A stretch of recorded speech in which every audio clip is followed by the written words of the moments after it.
आज कौन सा दिन है? कितने लोग बता सकते हैं आज कौन सा विशेष दिन है? आज पाम संडे है। सारे संसार में जो मसीह लोग हैं आज के दिन को पाम संडे के रूप में मनाते हैं, लेकिन पाम संडे हमको तो दिख नहीं रहा है इस कलीसिया में। दिख रहा है क्या? ज्यादातर ट्रेडिशनल चर्चेस के अंदर पाम संडे पे क्या होता है? खजूर की पत्तियों से कुछ कुछ मनाया जाता है।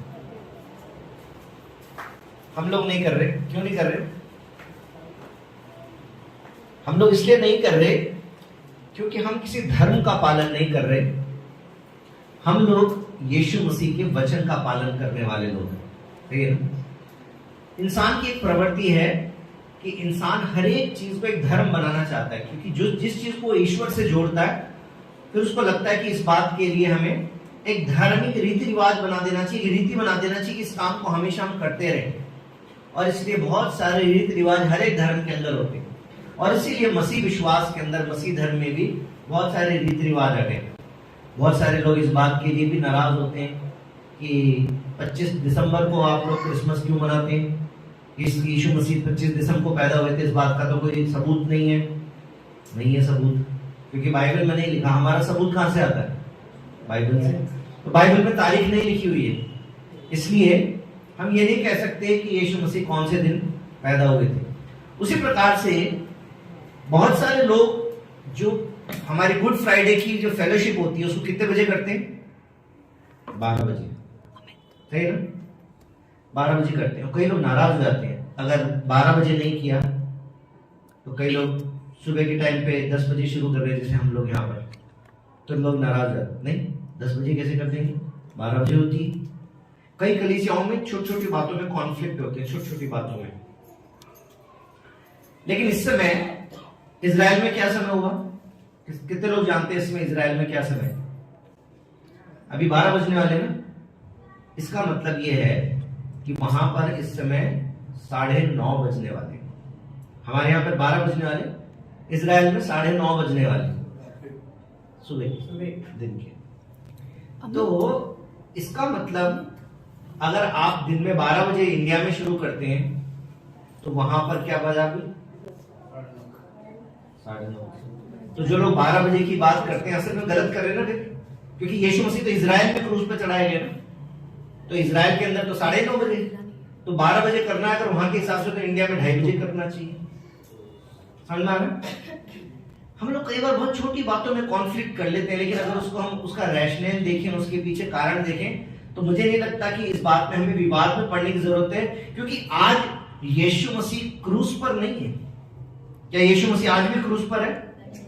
अब यीशु मसीह क्रूस पर नहीं है इसलिए क्योंकि यीशु मसीह क्रूस पर मारा गया, गाड़ा गया और तीसरे दिन जी उठा। और फिर उसके बाद में अपने चेलों के साथ में रहा, और उसके बाद में प्रभु यीशु मसीह उठा लिए गए सशरीर। वो अपने लोगों के देखते देखते और स्वर्ग में चले गए। सही बात है ना? तो जब यीशु मसीह स्वर्ग में चले गए, आज वो क्रूस पर नहीं है, तो चाहे हम गुड फ्राइडे को 10 बजे मनाएं, सुबह 8 बजे मनाएं, या रात को 12 बजे मनाएं, इस बात से कोई फर्क नहीं पड़ेगा। फर्क इस बात से पड़ेगा कि क्या हम उस बात के महत्व को समझते हैं कि गुड फ्राइडे के दिन हुआ क्या था। मैं विश्वास करता हूं कि जब आप लोग उपवास के साथ में संगति को करेंगे तो प्रभु आपको जरूर आशीष देंगे। हमें धर्म के पीछे भागने की जरूरत नहीं है। हमने धर्म परिवर्तन नहीं किया है। मैंने धर्म परिवर्तन नहीं किया है। मैं किसी का धर्म परिवर्तन नहीं करता हूं, और मैं विश्वास करता हूं कि आप लोग जितने लोग यहाँ मौजूद हैं, किसी का भी धर्म नहीं बदला।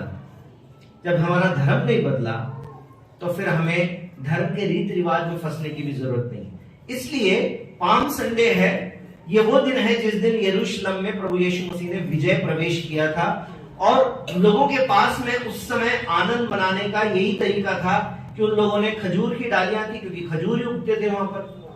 अगर राजस्थान में होते तो क्या पता नीम के पत्ते बिछा देते, क्योंकि राजस्थान में नीम बहुत होता है और अशोक का पेड़ बहुत होता है, क्या पता अशोक के पत्ते बिछा देते। लेकिन क्योंकि वहां खजूर था तो उन्होंने खजूर के पत्ते यीशु के कदमों के नीचे बिछा दिए। कई लोगों ने अपने कपड़े उतार उतार के बिछा दिए, कपड़े बिछा दिए प्रभु यीशु मसीह के लिए। ये उनका प्रेम प्रकट करने का एक तरीका था कि हमारा राजा प्रवेश कर रहा है। कई लोग यीशु मसीह को एक आत्मिक राजा के रूप में नहीं देख रहे थे। बहुत सारे लोग उस समय इस बात का इंतजार कर रहे थे कि हम लोगों को रोमी साम्राज्य से छुड़ाने के लिए एक ऐसा मसीहा आएगा जो हर एक ऐसी शक्ति को जो हम पर प्रभुता करती है उनको मिटा देगा, उनको हरा देगा। पुराने नियम में आप पढ़ते हैं ना, कितने लोग पढ़ते पुराना नियम? पुराने नियम के अंदर कितनी बार लड़ाइयां होती रहती थी। फिर कोई अश्शूरी जाति आ जाती थी, कभी कोई अरामी लोग आ जाते थे, कभी कौन से लोग आ जाते थे, कभी अम्मोनी लोग आ जाते थे। लोग लड़ते रहते थे। और प्रभु यीशु मसीह के आने से भी पहले, और आप बाइबल को पढ़ते तो आपको पता चलता है कि बहुत सारे न्यायी आए थे। उन न्यायियों ने कई बार अपने लोगों को जय दिलाई थी, अपने लोगों के लिए लड़ते थे। और इस प्रकार से परमेश्वर अपने लोगों को जब जय दिलाता था तो वो जीत करके उस जगह पर काबिज होते थे, उस जगह पर फिर परमेश्वर की महिमा होती थी। तो आपको क्या लगता है, जब यीशु मसीह यरूशलेम की गलियों में चल रहे थे, क्या लोग पुराने नियम में जी रहे थे या नए नियम में जी रहे थे? क्या पुरानी व्यवस्था के अंतर्गत जीवन जी रहे थे या नई व्यवस्था के अंतर्गत जीवन जी रहे थे? कौन बता सकते हैं? नए नियम में थे। क्या यीशु मसीह ने जब विजय प्रवेश किया तो उस समय के लोग नए नियम में थे? नहीं थे, क्योंकि नया नियम, नई व्यवस्था कब लागू हुई? जब यीशु मसीह क्रूस पर चढ़े, जब यीशु मसीह ने अपना लहू बहाया, और लहू बहाने के द्वारा उन्होंने पूरी व्यवस्था को पूरा कर दिया और नई व्यवस्था को, अनुग्रह की व्यवस्था को शुरू कर दिया। तो जो लोग उस समय थे वो लोग कौन से लोग थे? पुराने नियम के लोग थे। तो वो लोग किस प्रकार के मसीहा का इंतजार कर रहे थे? जिस प्रकार से पुराने समय में बहुत सारे अलग अलग राजा आके और बहुत सारे न्यायी आके और परमेश्वर की तरफ से कोई जन खड़ा होकर पवित्र आत्मा से भर के, चाहे वो दाऊद के समान हो, चाहे वो सुलेमान के समान हो, चाहे वो न्यायियों के समान हो, चाहे वो यहोशू के समान हो, चाहे वो मूसा के समान हो, अलग अलग समय में परमेश्वर ने अलग अलग लोगों का इस्तेमाल किया था अपने लोगों के छुटकारे के लिए। वो उसी प्रकार के छुटकारे का इंतजार कर रहे थे। इसलिए उन लोगों के लिए वो एक पॉलिटिकल राजा भी हो सकता था, वो उन लोगों के लिए एक सांसारिक राजा हो सकता था। परंतु क्या हम भी पुराने नियम के लोग हैं? हम पुराने नियम के लोग नहीं, हम नई व्यवस्था के लोग हैं। तो क्या हमारे लिए भी यीशु मसीह पॉलिटिकल राजा है? नहीं। तो हमें वो डालियां बिछाने की, वो डालियों की, खजूर की कोई भी व्यवस्था की जरूरत नहीं है पाम संडे के दिन में। और अगर वो हमारा आत्मिक राजा है, तो जिस प्रकार से उस समय के लोगों ने प्रभु यीशु का आदर सत्कार एक राजा के रूप में उन डालियों को बिछा के किया था, अपने कपड़ों को बिछा के किया था, आज आप और मैं यदि उसको आत्मिक राजा मानते हैं तो हम कैसे उसका स्वागत करेंगे? अपने दिलों को परमेश्वर के सामने समर्पित करके, उसको अपनी आत्मा का राजा मान के, अपने जीवन की हर एक बात से ऊपर यीशु मसीह को पहला स्थान देंगे, तो आज पाम संडे जो है वो हमारे लिए अच्छा पाम संडे होगा। लेकिन अगर खजूर की डालियां बना देंगे और उसका क्रूस बना देंगे और कुछ कुछ करेंगे उस बात से, लेकिन यीशु मसीह को अपने जीवन में पूरा स्थान नहीं देंगे। मैं पिछली बार जब आया था, शायद मैंने एक एग्जाम्पल इस प्रकार का दिया था कि हमारे शरीर, जो हमारा ये शरीर है या हमारा जो जीवन है, इसको हम 100 कमरों के घर के रूप में देख सकते हैं। 100 कमरों का घर है। हमने यीशु मसीह को बुलाया और हमने यीशु मसीह को बोला, प्रभु मेरे जीवन में आइए, यानी कि मेरे घर में आ जाइए जिसमें 100 कमरे हैं। उसमें से 10 कमरे हमने खोल दिए, प्रभु इन कमरों में जाइए। लेकिन बाकी के 90 कमरों में हमने ताला लगा रखा है। प्रभु इधर ज्यादा झांकने की जरूरत नहीं है, क्योंकि यहाँ पर थोड़ी गड़बड़ी चलती है, ये आपके बस की बात नहीं है। मेरे विचारों के अंदर थोड़ी अपवित्रता है प्रभु, लड़की देख के मेरा मन खराब हो जाता है। प्रभु मेरी इस वाली बात के ऊपर आप नजर मत रखना। प्रभु धन देख के मैं थोड़ा सा लालची हो जाता हूँ। प्रभु धन के बारे में थोड़ा सा, जब मैं रिश्वत दे देता हूँ अपना काम कराने के लिए, या रिश्वत ले लेता हूँ मैं अपना कोई काम, किसी का दूसरे का काम करने के लिए, प्रभु इस कमरे में आके मत देखना, क्योंकि ये तो संसार में चलता है, इसके बिना तो काम होता नहीं है। और इस प्रकार से जवानी की अवस्था में अलग प्रकार के कमरे लॉक करके रखते हैं, और फिर उम्र बढ़ने के साथ में दूसरे कमरों के अंदर लॉक करके रखते हैं। पति पत्नी जो है वो आपस में एक दूसरे से एक मन होके नहीं रहते, एक दूसरे से प्रेम नहीं करते। पति जो है वो मसीह के समान अपनी पत्नी से प्रेम नहीं करता, पत्नी अपने पति से उस प्रकार से प्रेम नहीं करती जैसे कलीसिया को अपने मसीहा के सामने नम्र होना चाहिए। तब हमने अलग कमरे लॉक किए हुए। प्रभु इसमें मत आना, हमारे बीवी मियां बीवी के बीच में आने की आपको जरूरत नहीं है। बाकी सब ठीक है प्रभु, संडे को आएंगे, गीत गाएंगे, आराधना करेंगे। तो हमने क्या किया, 100 कमरों में से किसी ने तो 10 कमरे खोले प्रभु के लिए। कोई ऐसा अच्छा व्यक्ति हो सकता है जिसने 20 कमरे खोल दिए, कोई ऐसा भी होगा जिसने 50 कमरे खोल दिए। लेकिन यहाँ पर क्या कोई ऐसा बैठा है जिसने 100% सारे कमरे अपने प्रभु के लिए खोल दिए? प्रभु मेरे जीवन के हर विचार पर, मेरे मुंह के हर एक शब्द के ऊपर, मेरे जीवन की हर बात, मेरे हर काम के ऊपर आप प्रभुता करें प्रभु जी। एक भी विचार मेरा बुरा ना होने पाए, एक भी गलत मेरे शब्द ना होने पाए। क्या इस प्रकार से आज यीशु को आदर देते हैं? यदि ऐसा आदर देंगे तो फिर तो पाम संडे हमारे जीवन में भी आशीषमय है। अन्यथा हम पाम संडे को एक धार्मिक रीति रिवाज की तरह मना सकते हैं। उसी रीति से गुड फ्राइडे को एक धार्मिक रीति रिवाज के रूप में मनाया जा सकता है जैसे सारा संसार मना रहा है, या फिर यीशु के सच्चे चेले के रूप में यीशु के क्रूस का महत्व समझकर और तब जीवन बिताएंगे तो हमारे लिए गुड फ्राइडे का मतलब है। यदि ईस्टर के संडे पर भी आप फिर से 10 बजे के सत्संग के अंदर 10:15 बजे आएंगे तो समझ लीजिए कि आपके जीवन में ईस्टर आया नहीं है अभी तक, क्योंकि यीशु तो मुर्दों में से जी उठा, आप अपने बिस्तर से नहीं निकल पा रहे। यीशु मसीह मुर्दों में से जी उठा था। सुबह सुबह एकदम पतरस भाग कर चला गया, क्योंकि मरियम और मार्था देख के आई यीशु तो वहां पर नहीं है, कब्र में नहीं है। यूहन्ना भागा, पतरस भागा, सुबह सुबह भाग के गए, अरे कब्र का द्वार खुला हुआ पड़ा है। हम कितनी सुबह दौड़ के आते हैं, हम बोलते हैं भाई 10 बजे कोई बात नहीं, दो गीत निकल जाएंगे, फिर क्या होगा, फिर तो चलेंगे प्रभु की आराधना करने। ये तो जाना ही है, हम तो मसीह लोग हैं।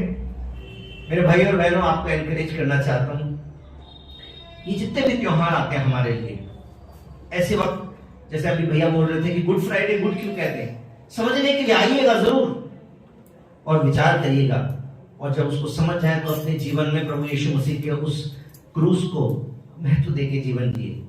परमेश्वर के वचन में लिखा है अंत समय में कैसा जीवन जीना पड़ेगा। अपने चेलों को बताया था चेला बनने की एक कीमत है। क्या कीमत है मालूम है? प्रभु ने कहा अपने आप का इनकार करना होगा और अपना क्रूस उठाकर मेरे पीछे। हम लोग अंत समय के विश्वासी हैं, हम लोग अंत समय के विश्वासी हैं, और मैं आज आपके साथ में अंत समय के विश्वासियों के जीवन के अंदर क्या 3 मुख्य बातें होनी चाहिए, और भी जरूरी बातें हो सकती हैं, लेकिन आज का जो संदेश है प्रभु ने मेरे मन में इस प्रकार से डाला कि यीशु मसीह के जो विश्वासी हैं, अंत समय के जो विश्वासी, कितने लोग विश्वास करते हैं कि हम अंत समय में जीवन बिता रहे हैं? कुछ लोग सिर्फ इसलिए हाथ उठा रहे कि भैया ने हाथ उठा दिया। अगर हम हाथ क्यों उठाएंगे तो पूछ लेंगे आपको क्यों नहीं, तो सारे लोग पूछे तुमने हाथ क्यों नहीं उठाया है, तुम अंत समय की नहीं हो क्या? मेरे साथ में आप आके देख सकते हैं मत्ती किताब उसका 24 अध्याय में आइए।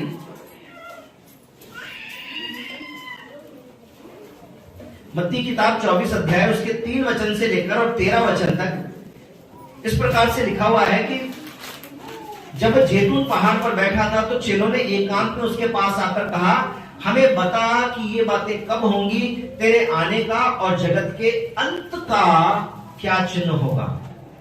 कौन से समय की बारे में पूछा उन्होंने? अंत के समय की पहचान कैसे करेंगे, कैसे पता चलेगा कि अंत समय आ गया है। पढ़िए कोई विजन, 4 वचन से लेकर पढ़िए 4 वचन से 13 वचन तक। यीशु ने उनको उत्तर दिया, सावधान रहो, कोई तुम्हें ना भरमाने पाए, क्योंकि बहुत से ऐसे होंगे जो मेरे नाम से आकर कहेंगे मैं मसीह हूँ, और बहुतों के भरमाएंगे। तुम लड़ाइयों की चर्चा सुनोगे तो घबरा ना जाना, क्योंकि इनका होना अवश्य है, परंतु उस समय अंत ना होगा, क्योंकि जाति पर जाति और राज्य पर राज्य चढ़ाई करेगा, और जगह जगह अकाल पड़ेंगे और भूकंप होंगे। यह सब बातें पीड़ाओं का आरंभ होंगी। तब वे कलेश देने के लिए तुम्हें पकड़वाएंगे और तुम्हें मार डालेंगे, और मेरे नाम के कारण सब जातियों के लोग तुमसे बैर रखेंगे। तब बहुत से ठोकर खाएंगे और एक दूसरे को पकड़वाएंगे और एक दूसरे से बैर रखेंगे। बहुत से झूठे भविष्यवक्ता उठ खड़े होंगे और बहुतों को भरमाएंगे।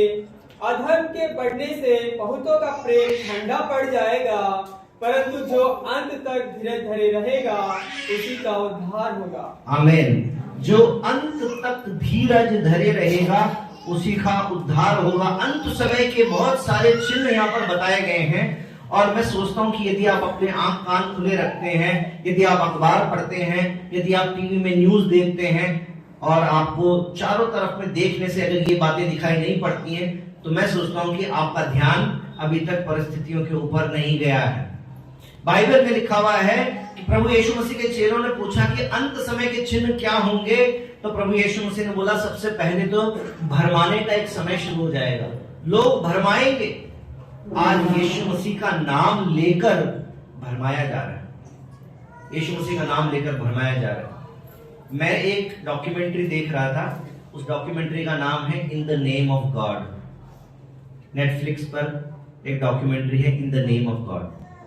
दो ऐसे पास्टर्स के बारे में, हालांकि उसमें कई लोगों के बारे में बताया था, दो ऐसे पास्टर्स के बारे में उसके अंदर लिखा हुआ है जिन्होंने इस बात की घोषणा कर दी कि सेकंड कमिंग ऑफ जीसस हो गया है, मैं ही जीसस हूं।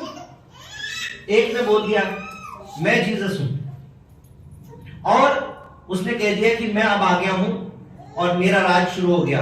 लोगों ने उनके ऊपर बहुत भरोसा किया, बहुत विश्वास किया। साउथ कोरिया के पास्टर थे और उसके बाद उन्होंने बहुत बड़ा एक एरिया ले लिया और उन्होंने जिनको उसके अंदर जिनको पसंद करते थे उनको उसमें रखना शुरू कर दिया और इस प्रकार से उन्होंने लोगों को भरमाया कि मैं मसीह हूं। उस व्यक्ति ने जो जीसस था, पता, जो जीसस अपने आप को जीसस साबित कर रहा था, उस व्यक्ति ने अपने मन में एक निर्णय ले रखा था कि 10,000 लड़कियों का बलात्कार मुझे करना अपने जीवन में। और वो कई लड़कियों का बलात्कार करते रहा क्योंकि उसने बोला कि मैं दूल्हा हूं और तुम क्या हो, दुल्हन हो। बाइबल में लिखा हुआ है ना, प्रभु की कलीसिया क्या है, प्रभु की दुल्हन है। उसने बोला कि दूल्हा मैं हूं और दुल्हन तुम हो, तो कलीसिया के अंदर से वो दुल्हने चुन लेता था। किनको? इस तरफ वालों को नहीं चुनता था क्योंकि ये दुल्हन नहीं है, इधर वालों में से चुनता था। जो उसको सुंदर लगती थी उसको चुन लेता था। और फिर दूल्हा और दुल्हन, पति और पत्नी, उनके बीच में तो सब कुछ हो ही सकता है, तो इसलिए वो लड़कियों के साथ में संबंध रखता था। और इस प्रकार से एक समय ऐसा आ गया जब कुछ लड़कियों को समझ में आ गया कि ये गलत हो रहा है। उन्होंने पुलिस में कंप्लेंट कर दी। कुछ और एक्टिविस्ट भी थे जो इस बात को बार बार देख रहे थे कि गलत हो रहा है।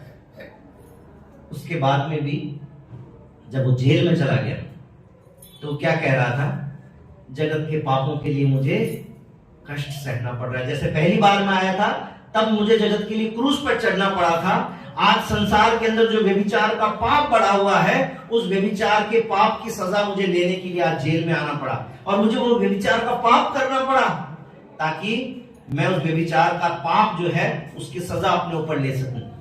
और फिर भी लोग बेवकूफ बने रहे क्योंकि भरमाए जाएंगे।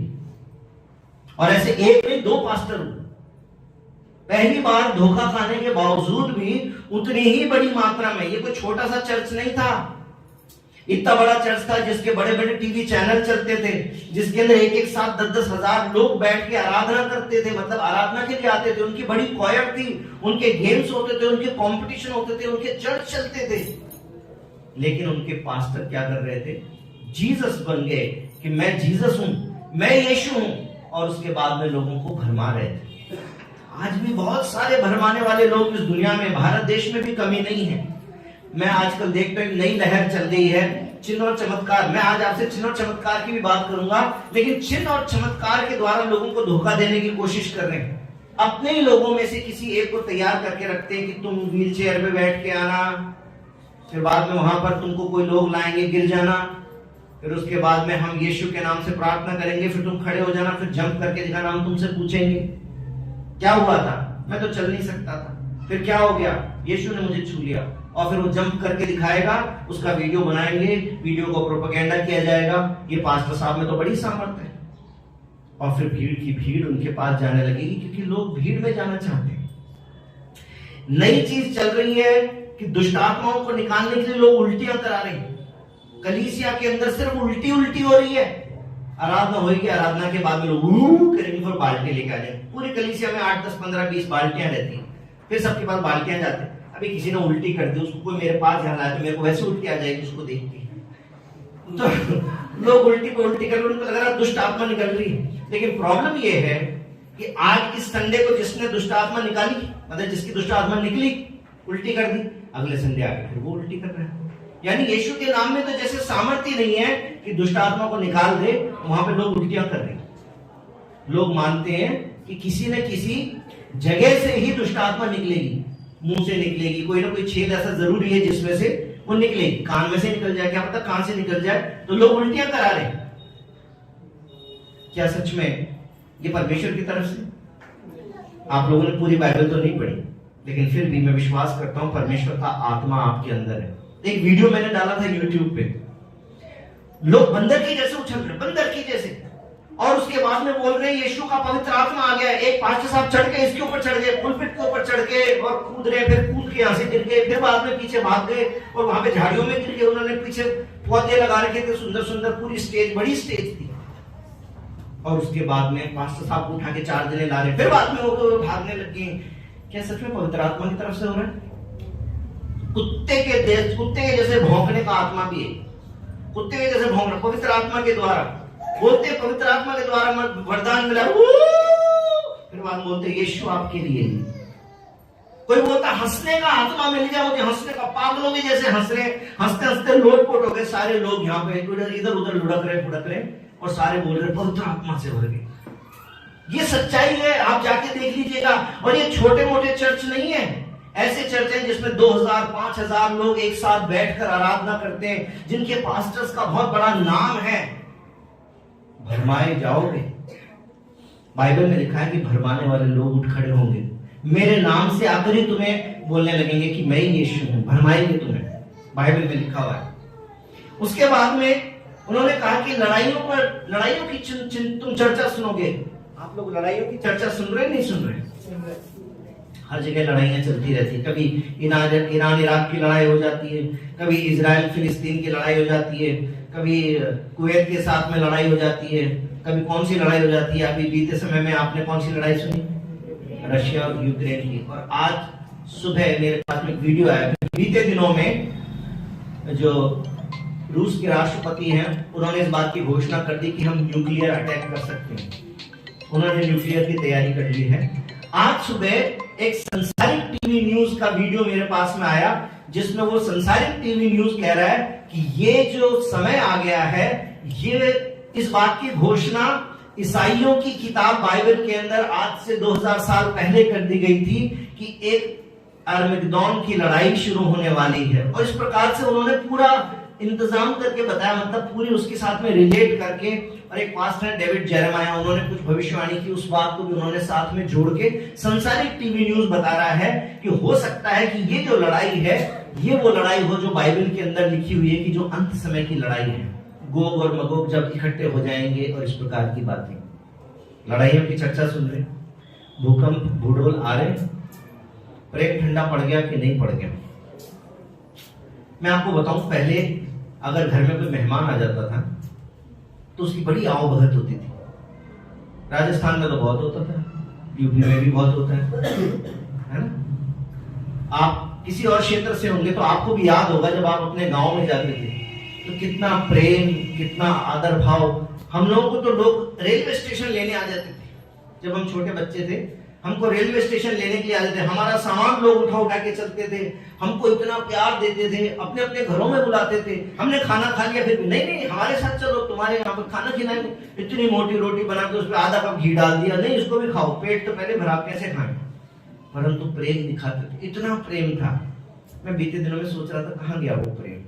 आज गाँव में भी प्रेम नहीं है, आज गाँव में भी प्रेम ठंडा पड़ गया। ये अंत समय के चिन्ह हैं, परिवारों के बीच में प्रेम खत्म हो गया है। कल हम बात कर रहे थे जवानों के बारे में। पहले जब शादियां कर देते थे तो जो ऐसे बता देते थे बेटी तो ससुराल में जा रही है तो अब वही तेरा घर है, जहां पर तेरी डोली जा रही है वहीं से तेरी अर्थी निकलेगी, ऐसे बता के भेजते थे। कहने का मतलब है कि अब से वही तेरा घर है।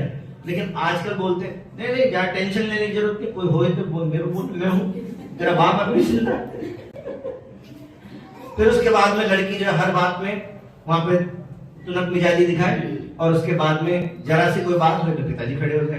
तो अभी क्या हो गया मैं आपको बताऊं, क्योंकि मैं कोर्ट में भी जाता रहता हूँ, हम लोग वकालत का काम जो है वो भी करते हैं। तो 1 साल 2 साल 3 साल बस इतनी शादी चल रही है। हाँ, तो 1 साल 2 साल 3 साल बस इतनी चल रही है शादियां। विश्वास कर सकते हैं 1 साल के अंदर शादी टूटने के लिए जवान क्योंकि दोनों पढ़े लिखे हैं। आदमी औरत की नहीं सुनना चाहता, औरत आदमी की नहीं सुनना चाहती, और दोनों अपना अपना कोई तीसरा कनेक्शन बना के बैठे हुए हैं। आदमी किसी और से व्हाट्सएप पे चैट कर रहा है, औरत किसी और से व्हाट्सएप पे चैट कर रही है। थोड़े दिनों में कोर्ट में आ गए, साल भर का टाइम जरूरी हो तो साल भर हो गया, साल भर के बाद कोर्ट में आ गए, तलाक हो रहे, परिवार टूट रहे, माता पिता का आदर नहीं। पहले अगर गांव के अंदर कोई भी बड़े लोग बोल दें तो बात कंप्लीट हो जाती थी, उसके बाद में बहस नहीं होती थी। अजी गांव वालों की अब कौन सुनता है, अब तो चाचा ताऊ की सुनने को तैयार नहीं है। चाचा ताऊ तो बहुत दूर हो गए, माँ बाप की नहीं सुनने को तैयार है। बच्चे माँ बाप से वो प्रेम नहीं कर पा रहे जैसा करना चाहिए। माता पिता ने कह दिया नहीं, क्यों पूछेंगे बच्चे क्यों, वो तो कर रहे। एक बच्चे का अच्छे कॉलेज में एडमिशन हुआ, सरकारी कॉलेज में, क्योंकि उसने मेहनत करी, लेकिन उसके दोस्त का प्राइवेट कॉलेज में हुआ। और फिर मम्मी पापा ने पूछ लिया बेटे क्या बात है, इतना खर्चा कैसे कर रहे हो, इतना ज्यादा खर्चा तो नहीं होता महीने का, वो तो मेस में खाना ही नहीं खाना, तो खर्चा तो ज्यादा होएगा ही। तो मम्मी पापा ने बोल दिया नहीं बेटे ये तो सही नहीं है, आपकी मेस की फीस जमा हो गई, पढ़ाई लिखाई की फीस जमा हो गई, अब आपको जरूरत ही नहीं है वैसे तो पैसे की, हॉस्टल है सब कुछ है, लेकिन फिर भी चलो जेब खर्ची हम आपको देते हैं, तो जेब खर्ची तो 2-4 हजार 5 हजार होगी ना, 12-15 हजार थोड़ी होगी। तो क्या बोलते अच्छा, तो वो जो मेरा दोस्त पढ़ रहा है उसकी तो सैलरी, उसकी तो फीस 5 गुना जा रही है ना, उतना खर्चा नहीं करा रहा ना मैंने मेहनत करके एडमिशन ले लिया, तो अभी मेरे ऊपर तो खर्चा करो। माँ बाप को सिखा रहे हैं कि खर्चा करो हमारे ऊपर, जिन माँ बाप ने इस समय से पाल पोस के इसको बड़ा किया था, जब इसको पता भी नहीं है कि कैसे अपने कपड़े बदले जाते हैं, खाना कहां से आता है, वहां से माँ बाप ने पाल पोस के जिन बच्चों को बड़ा किया वो अपने माँ बाप को ज्ञान बताते हैं, क्योंकि अब माँ बाप पढ़े लिखे नहीं है उतने ज्यादा जितने कि बच्चे पढ़ रहे हैं। प्रेम ठंडा पड़ गया है, आदर भाव नहीं है। बाइबल में जो बातें लिखी हुई है ये इस समय में हमारे बीच में पूरी हो रही है। आपके आंखों देखे ही आप बहुत सारी बातों के अंदर अंतर महसूस कर सकते हैं कि पहले जैसा प्रेम भी नहीं रहा। हम लोग अंत समय में जीवन बिता रहे हैं। अंत समय के जो विश्वासी उनके लिए 3 मुख्य बातें मैं आपको बताना चाहता हूं। सबसे पहली बात, सताव आत्मिक जीवन का एक हिस्सा है। मेरे साथ में निकालिए 2 तीमुथियुस 3:12। मैं आपको डराना नहीं चाहता हूं, परंतु मैं आपको सच्चाई बताना चाहता हूं कि अंत समय में प्रभु यीशु मसीह के साथ चलने में ये एक सच्चाई है। 2 तीमुथियुस 3:12 पढ़िए कोई भी है।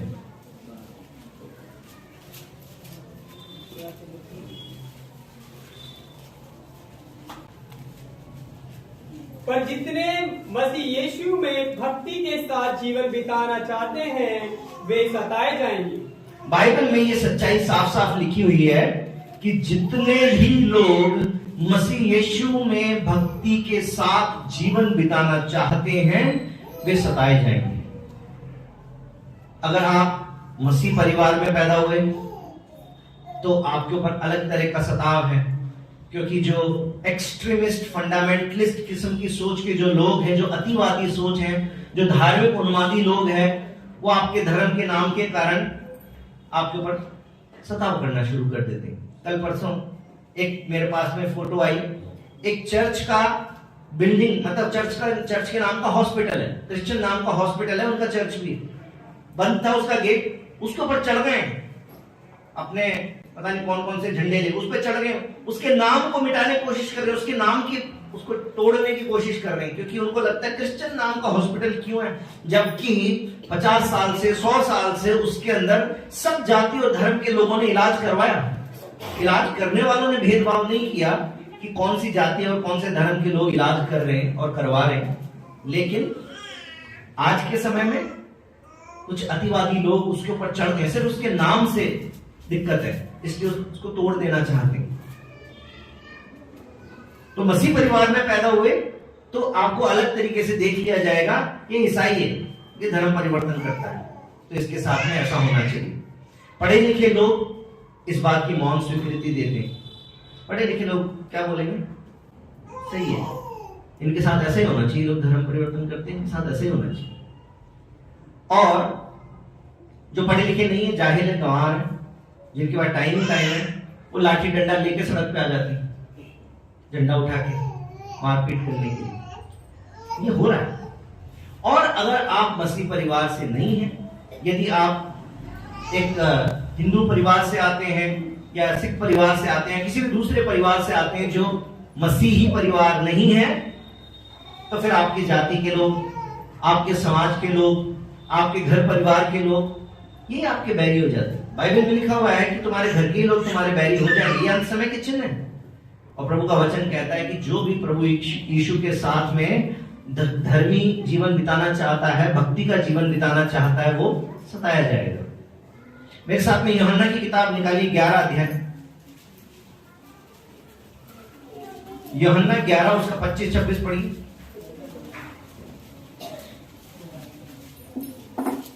थोड़ा जल्दी खोलना, अपने को ये चैलेंज करना पड़ेगा, जल्दी से खोल के पढ़ना। यीशु ने उससे कहा, पुनरुत्थान और जीवन मैं ही हूँ। यीशु ने उससे कहा, पुनरुत्थान और जीवन मैं ही हूँ।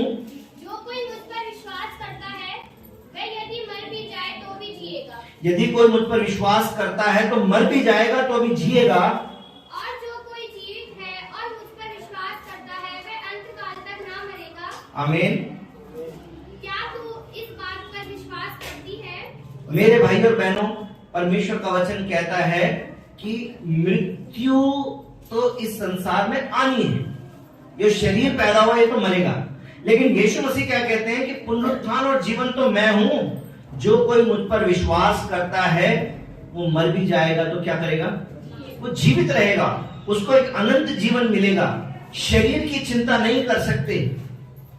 शरीर की चिंता करेंगे तो यीशु मसीह के पीछे चलना मुश्किल लगेगा, क्योंकि डर लगेगा, अरे सताव आ गया तो, अरे मारपीट करने आ गए तो, इसलिए कलीसिया खाली भी पड़ेगी।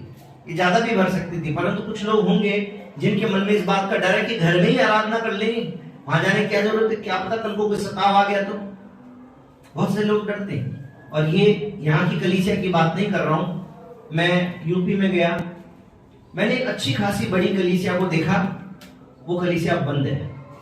वो प्रभु के लोग हैं, पर पास्टर साहब के मन में डर आ गया, इसलिए वो क्या करते हैं, 2-2, 4-4 परिवार अलग अलग टाइम पे मिलते हैं, हफ्ते के बीच में मिलते रहते हैं। संडे को कोई चर्च नहीं लगाते, क्योंकि संडे को चर्च लगाएंगे पता नहीं कोई अटैक करने आ जाएगा। मन में डर आ गया है। लूका 9 उसका 24-26 के अंदर बिल्कुल ऐसी की ऐसी बात प्रभु यीशु मसीह ने वहां पर भी बोली थी। लूका 9 उसका 24 से लेकर और 26 तक, तब वहां पर प्रभु ने कहा था, क्योंकि जो कोई अपना प्राण बचाना चाहेगा वो उसे खोएगा, परंतु जो कोई मेरे लिए अपना प्राण खोएगा वो उसे बचाएगा। यदि मनुष्य सारे जगत को प्राप्त करे और अपना प्राण खो दे, उसकी हानि उठाए, तो उसे क्या लाभ। जो कोई मुझसे या मेरी बातों से लजाएगा, मनुष्य का पुत्र भी जब अपने पिता की और स्वर्ग दूतों की महिमा सहित आएगा तो उसको लजाएगा। इसका मतलब ऐसी परिस्थितियां तो आएंगी जब लोग यीशु का नाम अपने मुंह पे लेना नहीं चाहेंगे, क्योंकि मुंह पर यीशु का नाम लेने से दिक्कत आ सकती है, लज्जा आ सकती है, क्योंकि लोग चिढ़ाए, ओ तुम हो, तुम ही हो वो लोग हैं यीशु मसीह वाले, तुमको तो अगले संडे देखेंगे, इसलिए आप बताना नहीं चाहते नाम, क्योंकि यीशु का नाम ले लेंगे, बता देंगे कि यीशु की फेलोशिप करते हैं तो क्या पता क्या हो जाए। प्रभु ने कहा कि मेरे नाम से लजाओगे तो फिर मैं अपने पिता के सामने आऊंगा तो मैं तुम्हारे नाम से लजाऊंगा। डर नहीं सकते, इस सच्चाई को जानना जरूरी है। ये बात इसलिए बता रहा हूं ताकि आपके मन में ये कॉन्फिडेंस आ जाए। देखिए, अगर किसी ने ये बता दिया कि बारिश आने वाली है, तो इस सूचना के मिलने से या तो आप डर के मारे घर में बैठ सकते हैं, अरे बारिश आने वाली है तो नहीं जाएंगे, भीग जाएंगे, या फिर अगर आप समझदार हैं तो आप एक छाता ले लेंगे, क्योंकि काम तो नहीं रुकेगा। एक काम वाले ने हमारे घर में काम इसलिए छोड़ दिया, मैंने कहा बहन जी कहाँ रह गए, भैया बारिश आ रही है, मैंने कहा बहन जी बारिश तो फिर रोज आएगी, बारिश का तो मौसम है, अभी की बात नहीं, कुछ साल पहले की बात। मैंने कहा कि बारिश तो रोज आएगी, तो बारिश के कारण थोड़ी रुक जाएंगे, बारिश के कारण अब अस्पताल बंद हो जाएंगे, डॉक्टर साहब ड्यूटी पे नहीं जाएंगे इलाज करने के लिए, जाएंगे नहीं जाएंगे?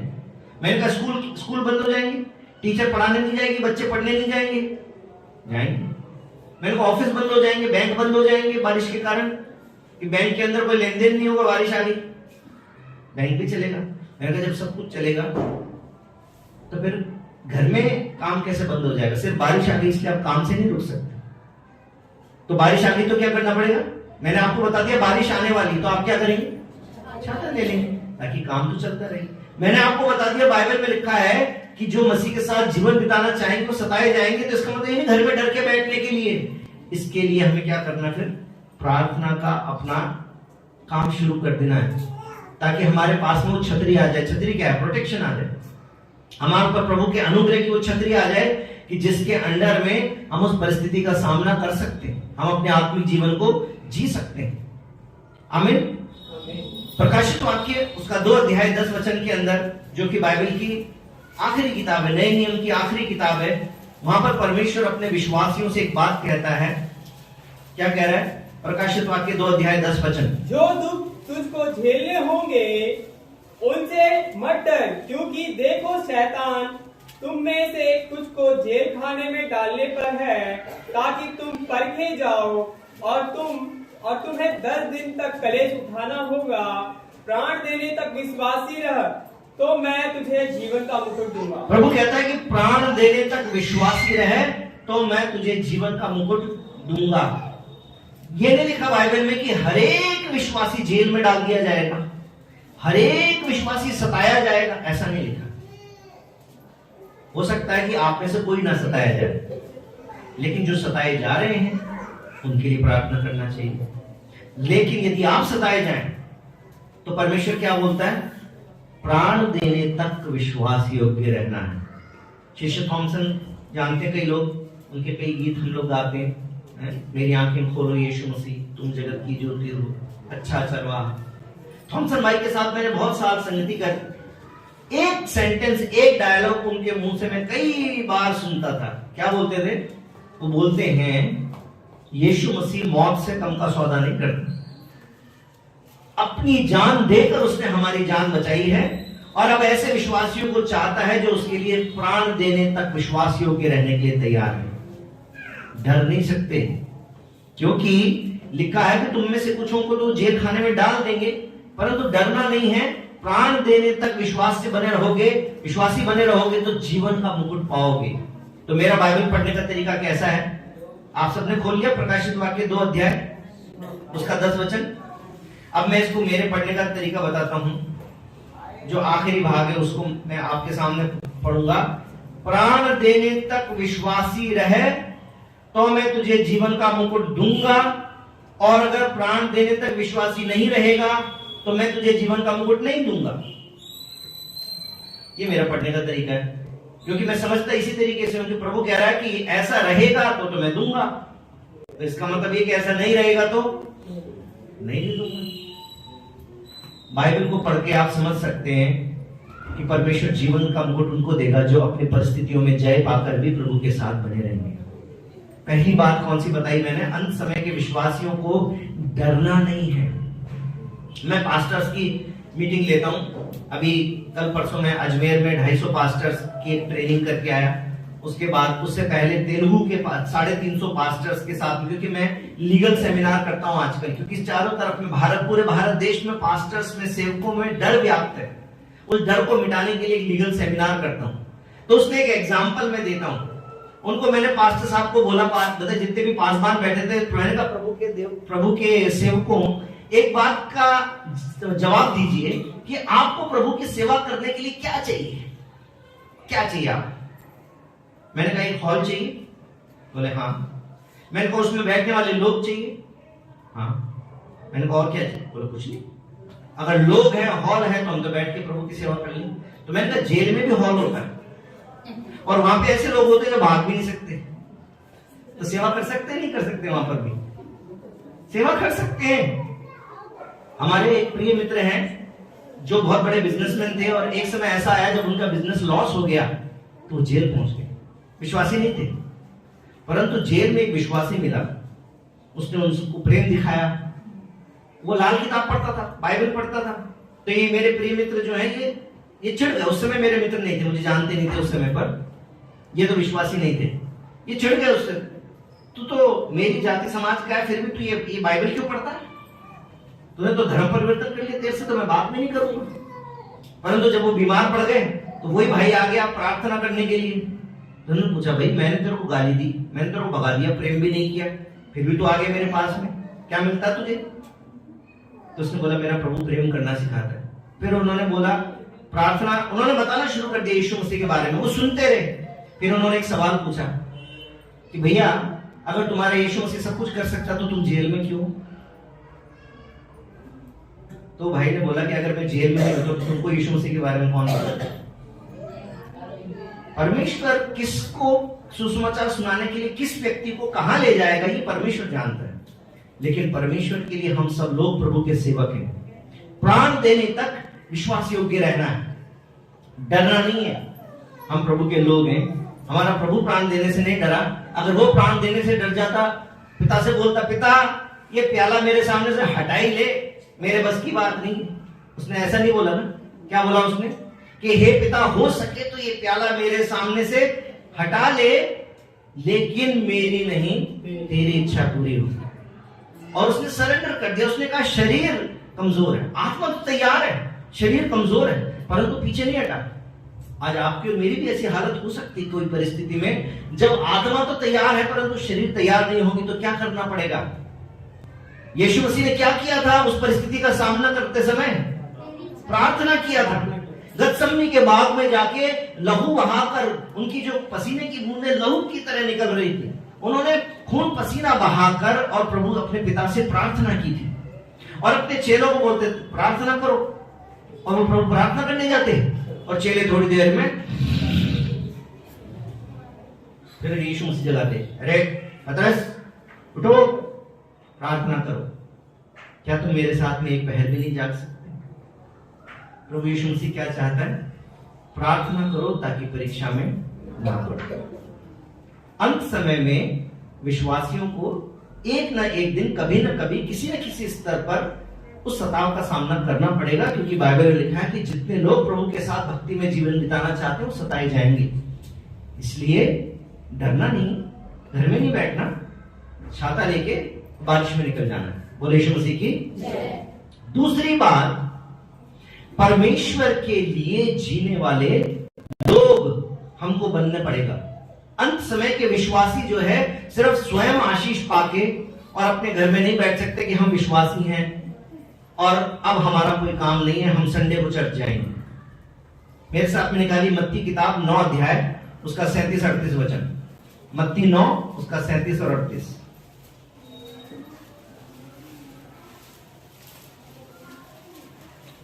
जिसको निकले फटाफट पढ़े।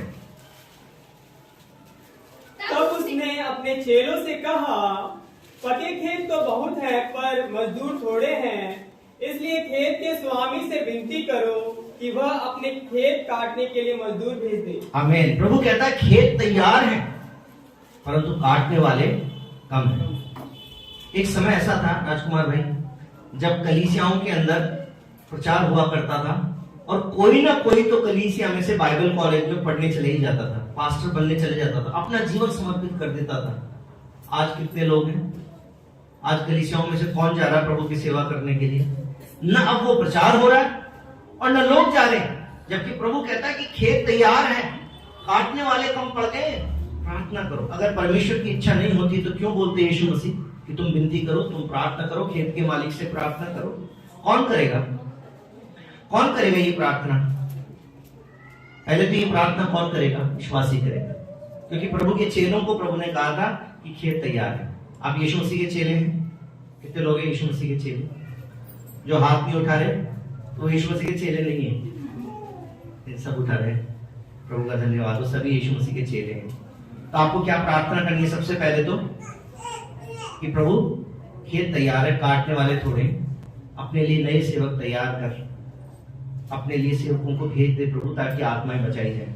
पहला काम तो प्रार्थना करना। परंतु आप मुझे बताइए, हम सब प्रार्थना ही करते रहे तो जाएगा कौन?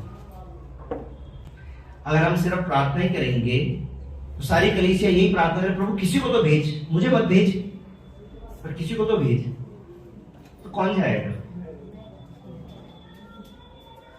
रोमियो 10 उसका 14 से 17 में क्या लिखा है? रोमियो किताब उसका 10 अध्याय 14 से 17। फिर जिस पर उन्होंने विश्वास नहीं किया वह उसके नाम कैसे ले, और जिसके विषय सुना नहीं उस पर कैसे विश्वास करे? लिखा है कि जिस पर उन्होंने विश्वास नहीं किया उसका नाम कैसे लेंगे लोग, और जिसके विषय में सुना ही नहीं तो उसके ऊपर विश्वास कैसे करेंगे? और आगे, और प्रचारक बिना कैसे सुने? और प्रचारक ही नहीं जाएंगे, कोई तो सुनेंगे कैसे? और यदि भेजे ना जाए तो कैसे प्रचार? और कोई भेजेगा ही नहीं तो कोई जाएगा कैसे प्रचार करने के लिए? जैसे लिखा है, उनके पांव क्या ही सुहावने हैं जो अच्छी बातों का सुसमाचार सुनाते हैं। आमीन।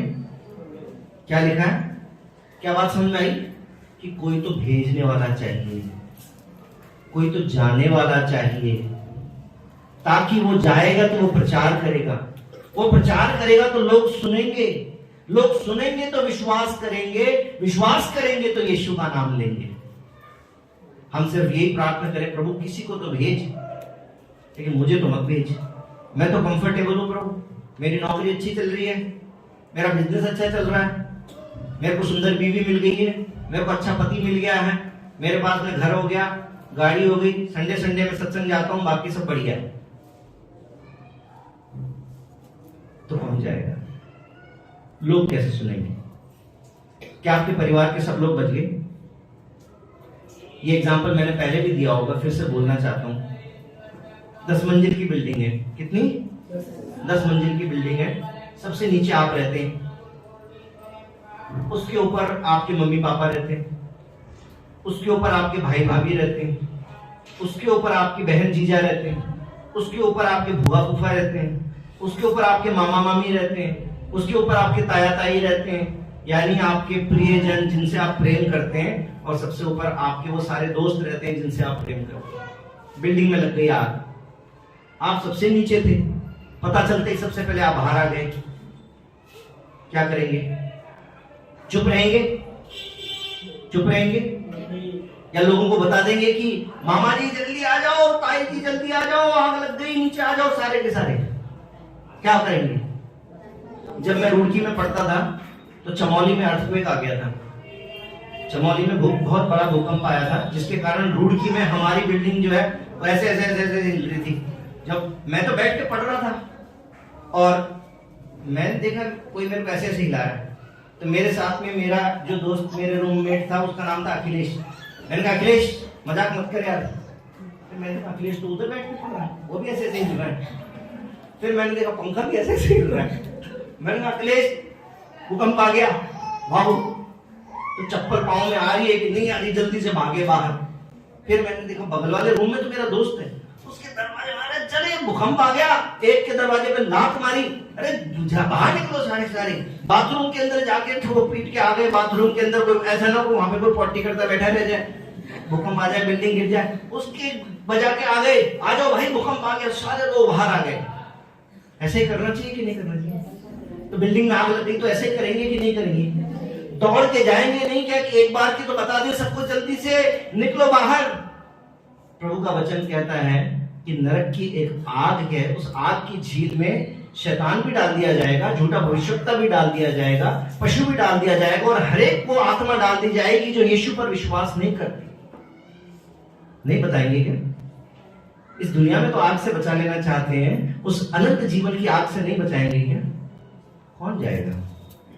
यशायाह की किताब उसका 6 अध्याय और उसके 8 वचन के अंदर परमेश्वर ये सवाल करता है। यशायाह की किताब 6 अध्याय तब 8 वचन पढ़िए। तब मैंने प्रभु का यह वचन सुना, मैं किसको भेजूं और हमारी ओर से कौन जाएगा? तब मैंने कहा, मैं यहाँ हूँ, मुझे भेज। यशायाह ने बोला, मैं यहाँ हूँ, मुझे भेज। आज मैं आपसे पूछना चाहता हूं क्या आप भी ये कहने के लिए तैयार हैं आपस में बात नहीं करेंगे? बहुत इंपॉर्टेंट मैसेज है, अंत समय के विश्वासियों के लिए है। आप और मैं अंत समय के विश्वासी हैं। इस वचन से चूक जाएंगे तो उस मकसद से चूक जाएंगे जिसके कारण आपने, जिसके लिए आपने विश्वास किया है। विश्वास करना बहुत जरूरी है इस वचन के ऊपर। क्या करता है परमेश्वर? परमेश्वर कहता है मेरे लिए कौन जाएगा? तो वो कहता है कि प्रभु मैं यहां हूं, मुझे भेज। आज मैं आपसे पूछना चाहता हूं कि आपके घर के लोग, आपके प्रियजन, आपके मित्रगण, आपके सहकर्मी, सहपाठी उस आग की झील में जाने वाले हैं। परमेश्वर पूछता है मेरे लिए कौन जाएगा? क्या आपके मन में ये बुलाहट है कि प्रभु से बोले कि प्रभु मुझे भेज, मैं जाऊंगा, मैं जाऊंगी? क्योंकि ये बात सच है कि खेत तैयार है, काटने वाले थोड़े हैं। खेत के मालिक से प्रार्थना तो करनी, लेकिन सारे लोग प्रार्थना ही करते रह जाएंगे तो जाएगा कौन? क्योंकि प्रभु कहता है कि जब तक जाएंगे नहीं, सुनाएंगे नहीं, तो लोग विश्वास कैसे करेंगे? यीशु का नाम कैसे लेंगे? ये हम विश्वासियों की जिम्मेदारी है। हम इससे पीछे नहीं हट सकते। हम सिर्फ आशीष पाकर नहीं बैठ सकते, क्योंकि मत्ती 24:14 में लिखा है कि जब सुसमाचार का प्रचार हर जाति पर हो जाएगा तब यीशु का आगमन हो जाएगा। हम यीशु के आगमन का इंतजार तो कर रहे हैं, परंतु जाति जाति तक सुसमाचार नहीं पहुंचा रहे। तो फिर कैसे आएंगे यीशु मसीह? प्रभु वेट करेंगे जब तक जाति जाति पर मुनादी हो जाए। तो अगर हम तैयार हो जाएंगे तो जाति जाति पर मुनादी होगी तो यीशु जल्दी आएंगे। अंत समय है, यीशु आने वाला है, लेकिन तब तक नहीं आएगा जब तक हम उसके उस काम में सहभागी नहीं बन जाएंगे, उसके सहयोगी नहीं बन जाएंगे, तब तक नहीं आएंगे। अंत समय के विश्वासियों के लिए दूसरी महत्वपूर्ण बात है कि हमें प्रभु के लिए जीना है। हमें प्रभु के लिए जीना है। तीसरी बात, अंत समय के विश्वासियों के लिए सताव है ना? कितने लोग मानते चारों तरफ में सताव है? सताव तो है। यूपी में सताव है और छत्तीसगढ़ में सताव है, वहां तो बहुत ज्यादा है। परंतु भारत का कोई भी राज्य ऐसा नहीं है जहां पर बिल्कुल भी सताव नहीं है। कर्नाटका में बहुत सताव हुआ, उड़ीसा में बहुत सताव हुआ, राजस्थान में होता रहता है, जगह जगह सताव। जब सामने से विरोधी आएगा, कह रहे हैं कि हमारे पास में सनातन धर्म है, तुम हमारे धर्म को खराब कर दो। जब उसके सामने से आपका विरोध करने आएगा तो क्या आप उससे बातों से बहस कर सकते? बातों से तो बहस नहीं कर सकते। तो वो कौन सी चीज है जो सामने आने वाले व्यक्ति के मुंह को बंद कर सकती है? प्रार्थना तो है, परंतु प्रार्थनाओं के द्वारा जब परमेश्वर की सामर्थ्य प्रकट होने लगेगी तब विरोधी का मुंह बंद हो जाएगा। एक सिंपल सी बात है, एक बड़ी भीड़ आ गई और एक बीमार को ले आई। तुम लोग यीशु यीशु करते हो ना, लो इसको, ये मर गया, ये तुम्हारे यीशु से क्या कि इसको जिंदा करके दिखाओ। ये बीमार, इसको लकवा पड़ा हुआ है, कई साल से उठा नहीं है, तुम यीशु यीशु करते हो, इसको उठा के दिखाओ। और सोच के देखिए कि मेरी जेब से एक रुमाल निकल के उस भाई पे गिर गया और एकदम से वो लकवा का मारा हुआ खड़ा हो गया। मेरी छाया उस पर पड़ गई, मेरी छाया पड़ने से वो मुर्दा आदमी एकदम से जिंदा हो गया। तो आने वालों के मुंह बंद हो जाएंगे कि नहीं हो जाएंगे? अंत समय के विश्वासियों के पास में यही सामर्थ्य की जरूरत है ताकि जो सताव करते हैं उनको सच्चाई आंखों से देखने को मिले। मेरे साथ में देखिए यूहन्ना की किताब 2 अध्याय 23 वचन में आइए। यूहन्ना 2:23।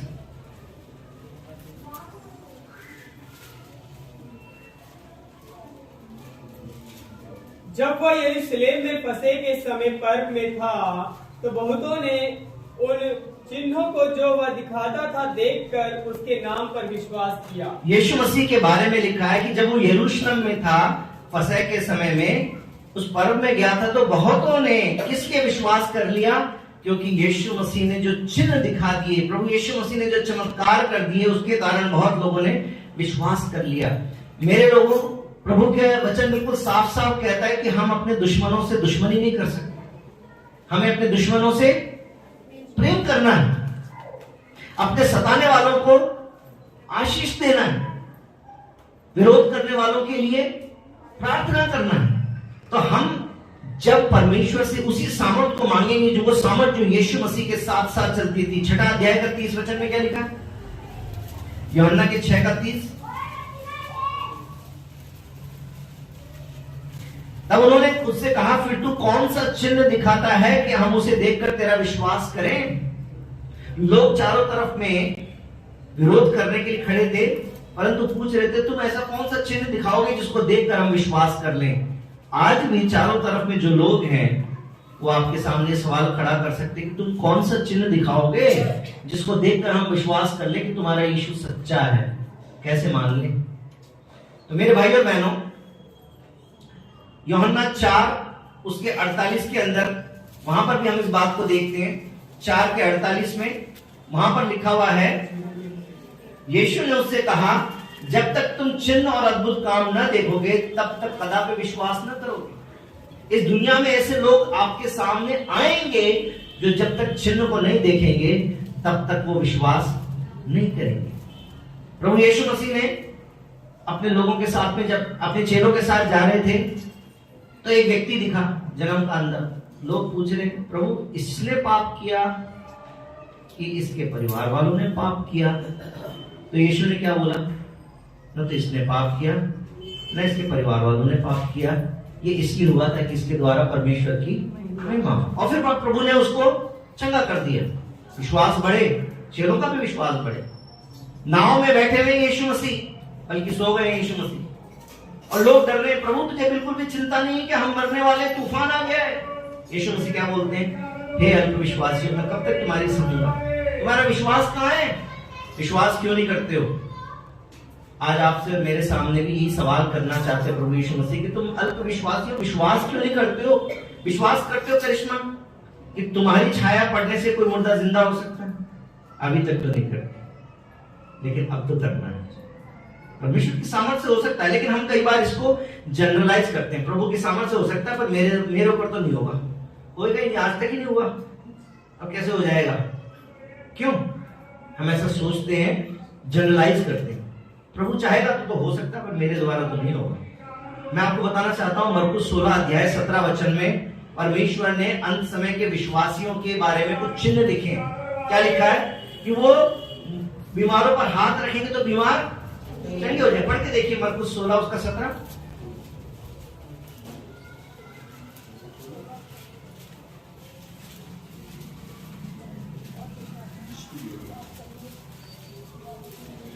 अगली बार कंपटीशन कराऊंगा मैं, याद रखना। आप लोग जल्दी से बाइबल नहीं पढ़ते हो। भैया रुक तो जाओ, ये बात तो जानते भाई। आप लोग जल्दी से बाइबल खोल के नहीं पढ़ रहे हो, और खास तौर पे इधर भाइयों में से कोई खोल के पढ़ नहीं रहा है। ये खाली एक ही भाई पढ़े जा रहा है, बहनों में से भी नहीं पढ़ रहे हैं। कोई बच्चियां तो पढ़ लेती हैं लेकिन बहनें नहीं पढ़ रही। ये छोटे बच्चों का काम नहीं खाली बाइबल पढ़ना, और ये खाली एक भाई का काम नहीं, हम सबको बाइबल खोलनी है और तुरंत से पढ़नी है। बोले यीशु मसीह की। चलिए पढ़िए मरकुस 16 उसका 17 वचन। विश्वास करने वालों में ये चिन्ह होंगे कि वे मेरे नाम से दुष्ट आत्माओं को निकालेंगे, नई नई भाषाएं बोलेंगे, सांपों को उठा लेंगे, और यदि वे प्राणनाशक वस्तुएं भी पी जाएं तो भी उनकी कुछ हानि ना होगी। वे बीमारों पर हाथ रखेंगे और वे चंगे हो जाएंगे। बीमार चंगे हो जाएंगे, दुष्ट आत्माएं निकल के भाग जाएंगी, जहर भी असर नहीं करेगा। परमेश्वर कहता वो सामर्थ प्रभु के लोगों पर उतरेगी, वो परमेश्वर के लोगों की सामर्थ है। ये सिर्फ यीशु की बात नहीं है। आप प्रेरितों के काम पढ़ के देख लीजिए 5वां अध्याय उसके 12 वचन से 16 वचन तक। मैं आपको सारी बातें खोल के नहीं बताऊंगा, आप अपने आप से बाइबल पढ़िएगा। आप देखिएगा कि चिन्ह चमत्कारों के द्वारा कितने लोग विश्वास में आए। प्रेरितों के काम 5 अध्याय। प्रेरितों के हाथों से बहुत चिन्ह और अद्भुत काम लोगों के बीच में दिखाए जाते थे, और वे सब एक चित्त होकर सुलेमान के औसारे में इकट्ठा हुआ करते थे। परंतु औरों में से किसी को यह हियाव ना होता था कि उनमें जो जा मिले, तो भी लोग उनकी बड़ाई करते थे। विश्वास करने वाले बहुत से पुरुष और स्त्रियां प्रभु की कलीसिया में बड़ी संख्या में मिलते रहे, यहाँ तक कि लोग बीमारों को सड़कों पर ला लाकर खाटों पर खटोलों पर लिटा देते थे कि जब पतरस आए तो उसकी छाया ही उनमें से किसी पर पड़ जाए। यरूशलेम के आसपास के नगरों से बहुत लोग बीमारों और अशुद्ध आत्माओं के सताए हुए को लाकर इकट्ठा होते थे, और सब अच्छे कर दिए जाते। आमीन। ये विश्वासियों के सिर्फ प्रभु यीशु मसीह के द्वारा नहीं, चेलों के द्वारा भी ये हो रहा था। और उसके बाद में 2 अध्याय के 43 वचन में 47 वचन में आप देख सकते हैं कि इसके द्वारा कलीसिया बढ़ती जा रही थी। समय अपना खत्म हो गया, लेकिन मैं अंत में आपको ये बात कहना चाहता हूं। 4 अध्याय उसके 29-30 वचन में राजकुमार भाई चाहते कोई एक हमारा प्ले भाई इस तरफ से पढ़ेगा। प्रेरितों के काम 4 अध्याय 29-30 वचन।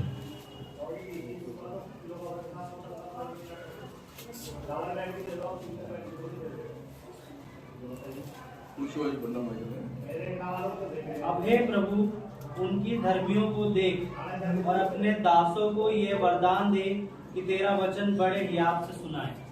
आगे, चंगा करने के लिए तू अपना हाथ बढ़ा कि चिन्ह और अद्भुत काम तेरे पवित्र सेवक यीशु के नाम से किए जाएं। आमीन। बाइबल में ये विश्वासियों की प्रार्थना थी, प्रथम सदी की कलीसिया की ये प्रार्थना थी।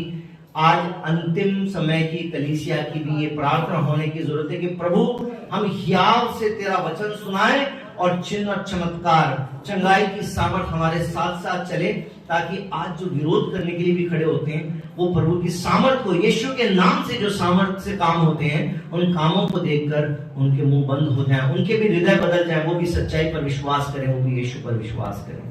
अंत समय के विश्वासियों के 3 चिन्ह मैंने आपको बताए। सबसे पहली बात, सताव आत्मिक जीवन का हिस्सा है, परंतु प्राण देने तक विश्वास योग्य बनकर जीवन जीना है। दूसरी बात, परमेश्वर के लिए जीवन जीने वाले लोग चाहिए। विश्वास करके सिर्फ ये नहीं कि प्रार्थना करा के चंगाई करा ली, पेट का दर्द ठीक करा लिया, अच्छी बीवी ढूंढ ली, अच्छा पति ढूंढ लिया, अच्छी नौकरी ले ली, सिर्फ इसलिए नहीं है। प्रभु कहता पवित्र आत्मा जब तुम पर आएगा तो तुम यरूशलेम, यहूदिया, सामरिया और जगत के छोर तक मेरे गवाह बन जाओगे। प्रभु कहता है जाति जाति के लोगों को सुसमाचार सुनाओ, चेला बनाओ, वो सब बातें उन्हें भी मानना सिखाओ जो मैंने तुमको सिखाई है। लेकिन ये करने के लिए जब रुकावट आती है, कैसे लिखा है इस प्रार्थना में कि अब हे प्रभु उनकी धमकियों को देख। उस समय भी लोग धमकियां दे रहे थे मसीह के लोगों को, प्रचार मत करना, यीशु के नाम के लिए मुंह मत खोलना, चुप रहना तुम। आज भी ये हो रहा है, तो आपको क्या करने की जरूरत है? आपको भी ये प्रार्थना करने की जरूरत है कि प्रभु मेरे जीवन में ऐसा काम कर, उनकी धमकियों को देख ले प्रभु जी, और अपने दास को हियाव दे कि मैं बड़ी मजबूती के साथ तेरे नाम का प्रचार कर सकूं, तेरे बारे में बता सकूं, तेरी गवाही दे सकूं, और साथ साथ में चंगाई की और चिन्ह और चमत्कार की सामर्थ मेरे साथ साथ चले, ताकि वो स्वतः विश्वास कर सके। ये अंत समय की जरूरत है, हम सबको ये करने की जरूरत है। परमेश्वर, अगर आप इस प्रार्थना को करेंगे, इस समर्पण के लिए तैयार हो जाएंगे, तो परमेश्वर आपके जीवन में आशीष देगा, हमारी कलीसिया की उन्नति होगी, परमेश्वर के राज्य की बढ़ोतरी होगी, और परमेश्वर हम सबको आशीष देगा। आमीन। बोले यीशु मसीह की, प्रभु आप सबको आशीष।